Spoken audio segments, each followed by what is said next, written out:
ನಮಸ್ಕಾರ, ನೀವು ನೋಡ್ತಿರೋದು news 88 Gadag. ನರಗುಂದದಲ್ಲಿ neat ಪ್ರಶ್ನೆ ಪತ್ರಿಕೆ ಲೀಕ್ ಖಂಡಿಸಿ ಪ್ರತಿಭಟನೆ. ನರಗುಂದ ನೀಟ್ ಪರೀಕ್ಷೆಯ ಪ್ರಶ್ನೆ ಪತ್ರಿಕೆ ಲೀಕ್ ಪ್ರಕರಣವನ್ನು ಖಂಡಿಸಿ ನರಗುಂದ ನಗರದಲ್ಲಿ ಡಾಕ್ಟರ್ ಸಂಗಮೇಶ್ ಕೊಳ್ಳಿ ಅವರ ಸಂಯುಕ್ತ ಆಶ್ರಯದಲ್ಲಿ ಕೇಂದ್ರ ಸರ್ಕಾರದ ವಿರುದ್ಧ ಪ್ರತಿಭಟನೆ ನಡೆಯಿತು. ಡಾಕ್ಟರ್ ಸಂಗಮೇಶ್ ಕೊಳ್ಳಿ ಅವರ ಕಚೇರಿಯಿಂದ ಆರಂಭವಾದ ಬೈಕ್ ರ್ಯಾಲಿ ಶಿವಾಜಿ ಸರ್ಕಲ್ ವರೆಗೆ ಸಾಗಿತು. ಪ್ರತಿಭಟನಾಕಾರರು ಕೇಂದ್ರ ಸರ್ಕಾರದ ವಿರುದ್ಧ ಘೋಷಣೆಗಳನ್ನು ಕೂಗಿ ವಿದ್ಯಾರ್ಥಿಗಳ ಭವಿಷ್ಯ ಮತ್ತು ಜೀವನದ ಜೊತೆ ಆಟವಾಡಲಾಗುತ್ತಿದೆ ಎಂದು ಆಕ್ರೋಶ ವ್ಯಕ್ತಪಡಿಸಿದರು. ಪ್ರತಿಭಟನೆಯಲ್ಲಿ ಭಾಗವಹಿಸಿದ ಮುಖಂಡರು ನೀಟ್ ಪರೀಕ್ಷೆಯಂತಹ ಮಹತ್ವದ ಪರೀಕ್ಷೆಗಳಲ್ಲಿ ಪ್ರಶ್ನೆ ಪತ್ರಿಕೆ ಸೋರಿಕೆಯಾಗಿರುವುದು ವಿದ್ಯಾರ್ಥಿಗಳ ಪರಿಶ್ರಮಕ್ಕೆ ಅನ್ಯಾಯವಾಗಿದ್ದು, ಕೇಂದ್ರ ಸರ್ಕಾರ ಈ ಪ್ರಕರಣದ ಬಗ್ಗೆ ಸಮಗ್ರ ತನಿಖೆ ನಡೆಸಿ ತಪ್ಪಿತಸ್ಥರ ವಿರುದ್ಧ ಕಠಿಣ ಕ್ರಮ ಕೈಗೊಳ್ಳಬೇಕು ಎಂದು ಒತ್ತಾಯಿಸಿದರು. ಈ ಸಂದರ್ಭದಲ್ಲಿ ಕೆಪಿಸಿಸಿ ಮಾಧ್ಯಮ ವಕ್ತಾರರು ಸೇರಿದಂತೆ ಹಲವಾರು ಮುಖಂಡರು ಮತ್ತು ಕಾರ್ಯಕರ್ತರು ಉಪಸ್ಥಿತರಿದ್ದರು. ವರದಿ ದಾವೂದ್ ಖಾನ್ ಲೋಧಿ. ಬಿಜೆಪಿ ಅವರು ಮೋದಿ ಅವರು ಇಷ್ಟೊಂದು ಹೇಳ್ತಾರ ತಮ್ಮ ಬಗ್ಗೆ, ಆ ಡೆವಲಪ್ಮೆಂಟ್ ಈ ಡೆವಲಪ್ಮೆಂಟ್, ಇತಿಹಾಸದಾಗ ಆಗಲಂತ ಒಂದು ಪರಿಸ್ಥಿತಿ ಕರಾಳ ದಿನ ಇವತ್ತು ಮಕ್ಕಳು ನೋಡಕತ್ತಾರ. ಸೆಕೆಂಡ್ PUC ಮಕ್ಕಳು ಇದ್ರ ಬಗ್ಗೆ ಯಾರು ಮಾತಾಡೋದಿಲ್ಲ, ಬರೀ ಮೋದಿ ಅವ್ರ ಬಗ್ಗೆ ಮಾತಾಡ್ತಾರ. ಧರ್ಮೇಂದ್ರ ಪ್ರಧಾನ್ ಅವರು ಇನ್ನೂ ಯಾಕೆ ರಾಜೀನಾಮೆ ಕೊಟ್ಟಿಲ್ಲ ಅಂತ ಕೇಳ್ತೇವೆ ನಾವು. ಈ ಒಂದು ಪ್ರತಿಭಟನೆ ಮುಖಾಂತರ ಅವ್ರು ರಾಜೀನಾಮೆ ಕೊಡ್ಲಿಲ್ಲ ಅಂದ್ರೆ ಇನ್ನೂ ಹೆಚ್ಚಾಗತ್ತೆ ಪ್ರತಿಭಟನೆ.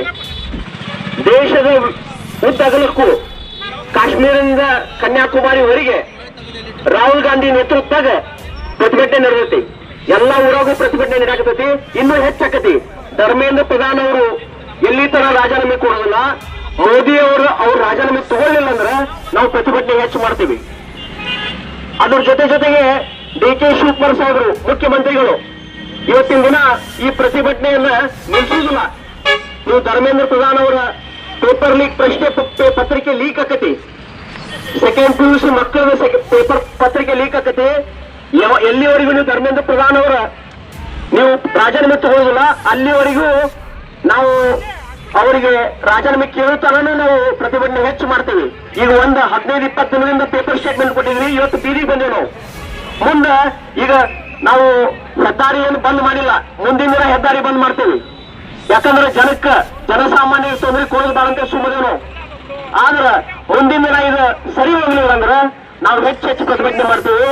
ಈ ತರ ಲೀಕ್ ಆಗೋ ಪ್ರಶ್ನೆ ಪತ್ರಿಕೆ, ಯಾಕಂದ್ರೆ ವೀರಪ್ಪ ಮೊಯ್ಲಿ ಅವರು CET ಎಕ್ಸಾಮ್ ಕಂಡಕ್ಟ್ ಮಾಡ್ತಿದ್ರು. CET ಎಕ್ಸಾಮ್ ಕಂಡಕ್ಟ್ ಮಾಡ್ಬೇಕಾದ್ರೆ ನಮಗೆಲ್ಲ ರೈತರ ಮಕ್ಕಳು, ನಮಗೆಲ್ಲ MBBS ಸೀಟ್ ಸಿಕ್ಕು. ಇವತ್ತು ನೀಟ್ ಪರೀಕ್ಷೆ ಲೀಕ್ ಆದ್ರ ಗುಜರಾತ್ ಅವರ ರಾಜ್ಯ, ಗುಜರಾತ್ ರಾಜಸ್ಥಾನದವರಿಗೆ 50%, 56% ಇದ್ದವರಿಗೆ ಸೀಟ್ ಸಿಗ್ತಾವೆ. ನಮ್ಮ ಮಕ್ಕಳಿಗೆ ಸೀಟ್ ಸಿಗುದಿಲ್ಲ. ಇದಕ್ಕೆ ನಾವು ವಿರೋಧ ಮಾಡ್ತೀವಿ. ಆಮೇಲೆ ತಕ್ಷಣ ಅವ್ರ ರಾಜೀನಾಮೆ ತಗೋಬೇಕು ಅಂತ ಹೇಳಿ ಮೋದಿ ಅವರಿಗೆ, ನರೇಂದ್ರ ಮೋದಿ ಅವರಿಗೆ ಈ ಹೋರಾಟದ ಮುಖಾಂತರ ಎಚ್ಚರಿಕೆಯನ್ನು ಕೊಡ್ತೀವಿ. ಯಾಕಂದ್ರೆ ಇನ್ನು ಮುಂದೆ ಕೊಡ್ಲಿಲ್ಲ ಅಂದ್ರೆ ನಿಮ್ಮ ಕಾಲ ಬಹಳ ದಿವಸ ಇಲ್ಲ. ಹೋದ ಟೈಮ್ ನಿಮ್ಗೆ ಪಾರ್ಲಿಮೆಂಟ್ ಎಷ್ಟು ಬಂದಾಗ ಗೊತ್ತೈತಿ ಎಲ್ಲರಿಗೂ. ಮುಂದಿನ ದಿನ ನಿಮ್ಗೆ ಕಾಲ ಮುಂದೆ ಉಳಿದಿಲ್ಲ. 12 ವಿದ್ಯಾರ್ಥಿಗಳು ಸಾವು ಅನುಭವಿಸಿದ್ರಿಂದ ಈ ಒಂದು ನೀಟ್ ಪರೀಕ್ಷೆಯಿಂದ 12 ವಿದ್ಯಾರ್ಥಿಗಳು ಸುಸೈಡ್ ಮಾಡ್ಕೊಂಡ್ರ. ಅದಕ್ಕೇನು ಉತ್ತರ ಐತಿ ನಿಮ್ದು? ನೀವು ರಾಜೀನಾಮೆ ಕೊಡ್ಬೇಕು. ಪ್ರಧಾನಮಂತ್ರಿ ತಗೊಂಡು ಯಾವ್ದು ಪ್ರೆಸ್ ಮೀಟ್ ಮಾಡೋದಿಲ್ಲ, ಏನು ಮಾಡೋದಿಲ್ಲ. ಬರೀ ಡೆವಲಪ್ಮೆಂಟ್ ಹಿಂದೂ ಮುಸ್ಲಿಂ ಜಗಳ ಹಚ್ತೀರಿ, ಅದು ಬಿಟ್ಟು ಬೇರೆ ಏನು ಮಾಡೋದಿಲ್ಲ ನೀವು. ಆದ್ರ ಈ ನೀಟ್ ಪರೀಕ್ಷೆಗೆ ಒಂದರ ಪ್ರೆಸ್ ಮೀಟ್ ಮಾಡಿದ್ರೆ ನರೇಂದ್ರ ಮೋದಿ ಅವರು ಈ ಒಂದು ಹೋರಾಟದ ಮುಖಾಂತರ ಪ್ರಶ್ನೆ ಕೇಳಕ್ ಇಚ್ಛೆ ಪಡ್ತೇನೆ. ಯಾಕಂತಂದ್ರ ನಿಮ್ಗೆ ಉತ್ತರ ಇಲ್ಲ, ಜನರನ್ನ ದಾರಿ ತಪ್ಪಿಸೋದ ನಿಮ್ ಉತ್ತರ. ತಕ್ಷಣ ಧರ್ಮೇಂದ್ರ ಪ್ರಧಾನ್ ಅವರ ರಾಜೀನಾಮೆ ಕೇಳ್ತೇವೆ. ಯುವಕರು ರೊಚ್ಚಿಗೆದ್ದಾರ, 12 ವಿದ್ಯಾರ್ಥಿಗಳು ಸಾವಾಗೈತಿ. ಅದ್ರ ಬಗ್ಗೆ ಯಾರು ಮಾತಾಡಕತ್ತಿಲ್ಲ, ಸಾವಾಗಿದ್ದ ಬಗ್ಗೆ. ಅದಕ್ಕೆ ಧರ್ಮೇಂದ್ರ ಪ್ರಧಾನ್ ಅವ್ರದ ಮೊದಲ ನೀವು ರಾಜೀನಾಮೆ ತಗೋರಿ, ಒಳ್ಳೇದಾಗಲಿ ಜನಕ್ಕೆ. ಯಾಕಂದ್ರೆ ನೀವು ಆರ್ಮಿ ಉಪಯೋಗ ಮಾಡ್ತೀವಿ ಪ್ರಶ್ನೆ ಪತ್ರಿಕೆ ತರಾಕ. ಆರ್ಮಿಯನ್ನ ಉಪಯೋಗ ಮಾಡೋದು ಗಡಿ ಕಾಯಕ, ಏರ್ಫೋರ್ಸ್ ಅನ್ನು ಉಪಯೋಗ ಮಾಡೋದು ಗಡಿ ಕಾಯಕ. ಆ ವಿಮಾನಗಳನ್ನ, ಏರ್ಫೋರ್ಸ್ ವಿಮಾನಗಳನ್ನ ಪ್ರಶ್ನೆ ಪತ್ರಿಕೆ ಸಾಕ್ಸಾಕ ನೀವು ಆರ್ಮಿಯನ್ನು ಯೂಸ್ ಮಾಡ್ತೀರಿ, ಏರ್ಫೋರ್ಸ್ ಯೂಸ್ ಮಾಡ್ತೀರಿ. ಯಾರು ಓದಿಲ್ಲ ಅವರಿಗೆ ನೀವು ಇದನ್ನ ಹೇಳ್ರಿ.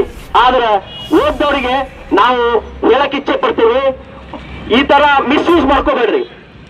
ಏನ್ ನಿಮ್ ಕೈಯಾಗ ಅಧಿಕಾರ ಐತೆ ಅಂದ್ಕೊಳ್ಳಿ ನೀವು CBI ಮಿಸ್ಯೂಸ್ ಮಾಡ್ಕೊಂಡೆ, ಏರ್ಫೋರ್ಸ್ ಮಿಸ್ಯೂಸ್ ಮಾಡ್ಕೊಂಡೆ, ಆರ್ಮಿಯನ್ನ ಮಿಸ್ಯೂಸ್ ಮಾಡ್ಕೋಬಾರದು. ಯಾಕಂತಂದ್ರ ಆರ್ಮಿ ಇರುವುದು ಗಡಿ ಕಾಯಕ, ಶಿಕ್ಷಕರದಾರ, ಪ್ರಶ್ನೆ ಪತ್ರಿಕೆಯನ್ನು ಕಾಯಕ ಶಿಕ್ಷಕರದಾರ, ಒಳ್ಳೆ ಶಿಕ್ಷಕರದಾರ.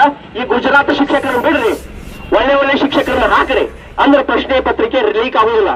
ಅದಕ್ಕೆ ನಾವೇನಂದ್ರೆ ಬಿಜೆಪಿ ಸರ್ಕಾರಕ್ಕೆ ಧಿಕ್ಕಾರ ಕೂತೀವಿ ಇವತ್ತು. ಬಿಜೆಪಿ ಸರ್ಕಾರಕ್ಕೆ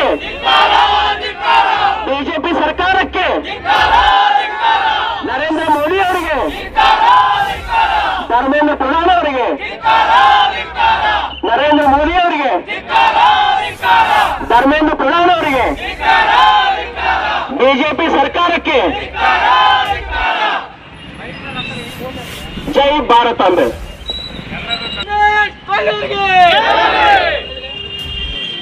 ಇನ್ನೊಮ್ಮೆ ಯಾವುದೇ ರೀತಿಯಿಂದ ಇಂತಹ ದೊಡ್ಡ ಒಂದು ಪರೀಕ್ಷೆ ಲೀಕ್ ಆಗದಂಗೆ ನೋಡ್ಕೋಬೇಕಾದಂತ ಜವಾಬ್ದಾರಿ ಸರ್ಕಾರಕ್ಕೈತಿ.